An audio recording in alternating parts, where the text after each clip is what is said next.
প্রতিবেদন ছিল, কিন্তু পুলিশের যা ব্যবস্থা দেখলাম যেটা যুদ্ধ মোকাবিলা করার ভয়টা কোথায়? পুলিশ ভেবেছিল যে আমরা কোনো অশান্তি করব, আমরা অশান্তি করব না।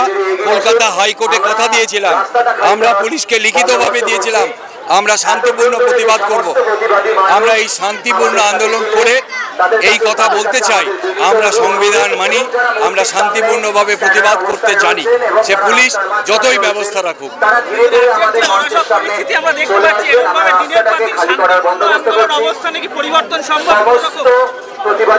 আমরা এখনো বিশ্বাস করি রাজ্যের মানুষ, বৃহৎ মানুষ, তারা এখনো শান্তিতেই থাকতে চান।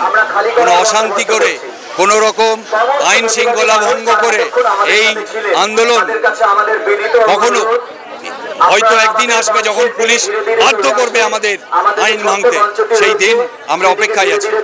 ঘটনায় কলকাতা পুলিশ তদন্ত করেছে, সিবিআই তদন্ত করেছে, দু ক্ষেত্রেই আপনারা বলছেন যে এই তদন্ত সঠিক হয়নি। এইবারে আপনাদের কি পদক্ষেপ, তদন্তের উপরে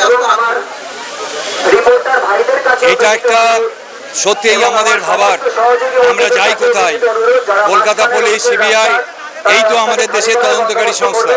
আমাদের দেশে কোনো প্রাইভেট তদন্তকারী সংস্থা নেই।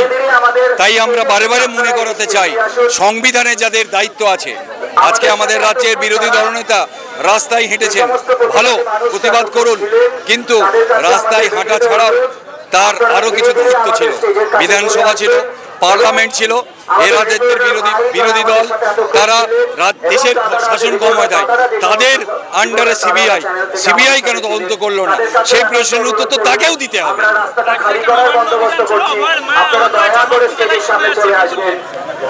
অভয়ার মায়ের এই ওপরে এই আক্রমণ আমরা নিন্দা করছি, ধিক্কার জানাচ্ছি। যে পুলিশ বা যে এই কাজ করেছে তাকে শাস্তি দিতে হবে। সাথে সাথে আমরা মনে করি সহযোদ্ধাদের বুক পেতে তার মায়ের ওপরে আক্রমণ আটকাবার দরকার ছিল।